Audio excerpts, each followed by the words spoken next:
መንፈስ ይርቀዋል። ያው ክፉ መንፈሶች መንፈስ ስንል ያው ክፉ መንፈስ ነው በቤተክርስቲያን አጠራር ስንጠራው ያ መንፈሱ ይርቃል።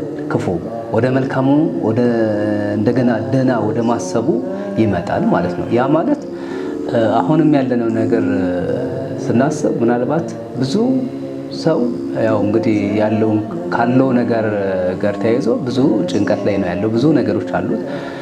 በገና ከሚሰጡት ጥቅሞች ውስጥ ዋነኛው ይሄ ነው። በገና ሲንደረድር እንደው አንድ አውታር እንኳን በምትመታበት ጊዜ አራቱ ባር ስጋ ውስጥ ለሶስቱ ባረት ነፍሶች ይገዛሉ ነው የሚለው። ስለዚህ ይህ ትልቅ ጥቅምና ትልቅ ዋጋ ያለው ነው።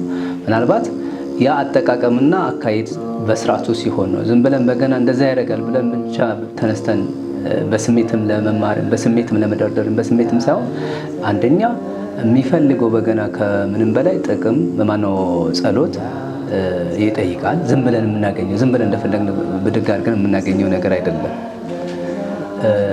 እና ምናልባት አሁን ብዙ ጊዜ እንደውም ምናልባት ቦታውን ባላስታውስም